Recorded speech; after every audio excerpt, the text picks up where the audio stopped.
Hello everyone, आज है 3 सितंबर और आज इस वीडियो में हम बात करने जा रहे हैं आलोक इंडस्ट्रीज के बारे में। 19 रुपए के आसपास ये शेयर ट्रेड कर रहा है और ये लेवल इसीलिए भी इंपॉर्टेंट है क्योंकि प्रीवियसली पास्ट में जितनी बार भी ये शेयर इस रेंज के आसपास पहुंचा, इसने अच्छा बाउंस बैक दिखाया है। लेकिन बाउंस बैक के बाद ये फिर से टूटकर वहीं पर भी आया है। तो वीडियो में डिस्कस भी करेंगे कि देखो, स्विंग ट्रेडिंग के लिए ये शेयर डेफिनेटली अट्रैक्टिव जरूर है, लेकिन मौके बन रहे हैं कि नहीं अभी की जो सिचुएशन है उसको देखकर। तो वीडियो को शुरू करो उससे पहले अगर आपने अभी तक चैनल को सब्सक्राइब नहीं किया है तो प्लीज अभी इसे सब्सक्राइब कर लीजिए, क्योंकि आगे भी बहुत सारे वीडियोस हैं जो आपको काफी ज्यादा हेल्प करेंगे।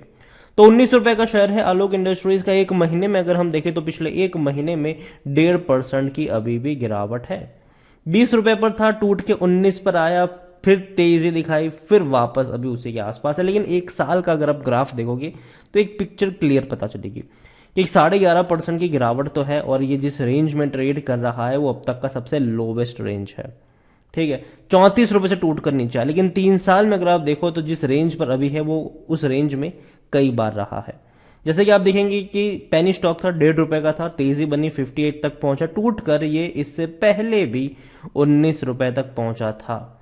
बाउंस बैक दिखाया, फिर टूटकर फिर से ये 20 के करीब आया था, फिर तेजी दिखाई, फिर अभी ये टूटकर वहीं पर आया है। और देखा जाए तो कह सकते हैं कि जिस रेंज में ट्रेड कर रहा है 19-20, वहां पे खरीदारी के मौके जरूर बनते नजर आ सकते हैं, लेकिन शॉर्ट टर्म के लिए ये मैं कई बार बता चुका हूं। कई बार मैंने जब भी आलोक इंडस्ट्रीज के ऊपर वीडियो बनाया है मैंने हमेशा कहा है कि 19 और 20 का रेंज खरीदारी का होगा, लेकिन 25 रुपए के आसपास पहुंचे मतलब कि बेचो और भाग जाओ, फिर यहां पर रुकने की जरूरत नहीं है। ये मैंने पहले भी कहा है और मैं आगे भी मानता हूं कि ऐसा होगा। यहां पर देखिए, टेक्सटाइल इंडस्ट्री से जुड़ी हुई कंपनी है और सबसे अच्छी बात इस कंपनी की ये है कि इसका जो मालिकाना हक है वो मुकेश अंबानी जी के पास है, मतलब रिलायंस इंडस्ट्रीज के पास है।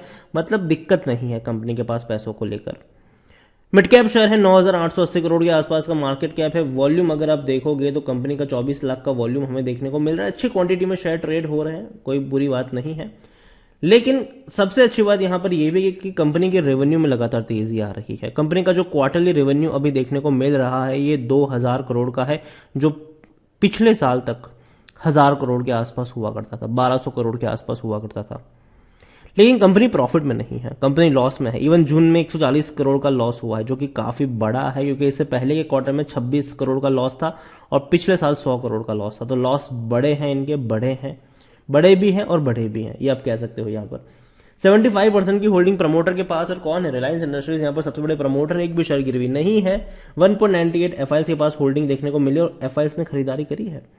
म्यूचुअल फंड इंश्योरेंस कंपनी जहां थी वहीं पर स्टिक है, 0.3% म्यूचुअल फंड और 0.72% इंश्योरेंस कंपनी के पास देखने को मिल रहे हैं। यहां पर अगर आप आलोक इंडस्ट्रीज के बारे में देखने की कोशिश करेंगे तो 50% लोग कह रहे हैं कि खरीदो, 50% लोग कह रहे हैं बेच दो। अगेन मैं बेचने की तरफ में नहीं हूं। मुझे लगता है कि अभी जो रेंज आएगा 18 से 19 का वो बाइंग का रेंज है, ठीक है, लेकिन शॉर्ट टर्म के लिए, लॉन्ग टर्म के लिए नहीं, शॉर्ट टर्म के लिए।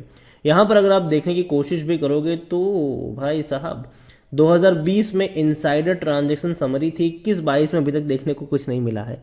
देखते हैं क्या होता है इसका आने वाले दिनों में। लेकिन कंपनी के जो प्रॉफिट, सॉरी जो रेवेन्यू थे वो लगातार कम हो रहे थे। 5,500 करोड़ के रेवेन्यू 3,300 करोड़ पर आ गए थे 2020 में, लेकिन 2021 में रेवेन्यू बढ़ने की शुरुआत हुई, 3,845 करोड़ रहा और 2022 में तो 7,310 करोड़ का रेवेन्यू। और अभी ये रेवेन्यू बढ़ेंगे क्योंकि क्वार्टरली 2,000 करोड़ का रेवेन्यू कंपनी कर रही है और देखा जाए तो 8,000 से 9,000 करोड़ का सालाना रेवेन्यू ये दिखा सकती है। और अभी आपको पता हो कि अभी हर घर तिरंगा वाला एक अभियान भी चला था, जिसमें तिरंगे की जो प्रिंट वगैरह जो थी, मतलब तिरंगा बनाने को लेकर जो था, उसमें कई सारी टेक्सटाइल कंपनियां शामिल थी और उसमें आलोक इंडस्ट्रीज भी थी। आलोक इंडस्ट्रीज को तिरंगा बनाने के भी ऑर्डर्स मिले हुए थे और काफी बड़े पैमाने पर मिले थे। तो देखा जाए तो कंपनी के पास ऑर्डर्स मिल रहे हैं और आगे भी मिलते रहेंगे। और आलोक इंडस्ट्रीज के एक अच्छी बात यह है कि कहीं ना कहीं रिलायंस का भी थोड़ा बहुत सपोर्ट इनको मिलता नजर आ सकता है आने वाले दिनों में। और सरकार फोकस भी कर रही है टेक्सटाइल इंडस्ट्रीज के ऊपर कि टेक्सटाइल इंडस्ट्रीज को जो सरकार है वो 15,000 करोड़ का इंसेंटिव भी प्रोवाइड करवा रही है, जो कि अगेन बहुत अच्छी बात होगी उन कंपनी के लिए, खास करके छोटी कंपनियों के लिए जो आने वाले दौर में बड़ा काम कर सकती है। और टेक्सटाइल इंडस्ट्रीज में बहुत कम कंपनियां हैं जो काफ़ी बड़ी और जानी मानी कंपनी है जिसका नाम काफ़ी लोगों ने सुना भी हो। हालांकि यहाँ पर अगर आप देखोगे आलोक इंडस्ट्रीज को लेकर तो खरीदारी करने का सही मौका ही कहना है टिकट है, पर कोई भी रेड फ्लैग नजर नहीं आ रहा है। डिविडेंड तो पे कर ही नहीं रहा है, तो अट्रैक्टिव तो भूल ही जाओ आप। यहाँ पर शेयर होल्डिंग के बारे में देखा जाए तो जैसे कि मैंने कहा, प्रमोटर बहुत बड़ी होल्डिंग लेकर बैठे हैं 75% की, और सबसे अच्छी बात है कि प्रमोटर का एक भी शेयर गिरवी नहीं है। म्यूचुअल फंड डोमेस्टिक और एफआई के पास भी होल्डिंग थोड़ी ही सही लेकिन देखने को मिल भी रही है। रिटेल और अदर्स की मिलाकर 22.28% की होल्डिंग देखने को मिल रही है। देखिए, एक सवाल काफी लोगों के जहन में है और काफी लोग इसके बारे में पूछ भी रहे थे कि यार आलोक इंडस्ट्रीज का मालिकाना हक भले ही रिलायंस इंडस्ट्रीज के पास है, लेकिन रिलायंस रिटेल का भी तो यही काम है। क्योंकि अगर आप देखो तो रिलायंस रिटेल के नाम से भी कई सारे जो आपको प्रोडक्ट है टेक्सटाइल से जुड़े हुए वो देखने को मिल जाते हैं। ठीक है, तो मैं उनको कहना चाहूंगा कि देखो दोनों अलग है जरूर, लेकिन फिर भी आलोक इंडस्ट्रीज की एक अपनी पहचान है। और रिलायंस रिटेल जो बनाती है वो आलोक इंडस्ट्रीज नहीं बनाती है, जो आलोक बनाती है वो रिलायंस रिटेल बहुत ही कम पैमाने पर बनाती है। तो अभी के लिए मैं इतना ही कहूंगा कि देखो, बर्बाद होने वाली कंपनी ये नहीं नजर आ रही है। कंपनी जो डूबने वाली थी उससे उसको एनसीएलटी से खरीद चुकी है रिलायंस इंडस्ट्रीज, और यही कहूंगा कि अभी एज सच कोई ऐसी खबर नहीं है जो इनके लिए खराब हो।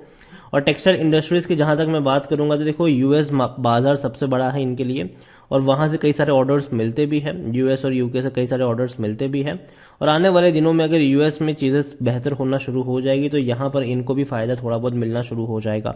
तो अभी के लिए मैं इतना ही कहूंगा कि आलोक इंडस्ट्रीज खरीदारी करिए तो बने रहिए। जहां तक बात है फ्रेश बाइंग की, मैं मानता हूं कि यहां से अगर थोड़ा सा भी करेक्शन आता है तो नीचे की तरफ खरीदारी के मौके बन सकते हैं। और जहां तक बात है भैया मुकेश अंबानी की, तो देखो यार, मुकेश अंबानी की अगर आप बात करो तो रिलायंस इंडस्ट्रीज को छोड़कर और कोई ऐसी बड़ी कंपनी नहीं है जो स्टॉक मार्केट में धमाल मचा रही हो। आलोक इंडस्ट्रीज ने तेजी जरूर दिखाई थी लेकिन वो वापस टूट रहा है।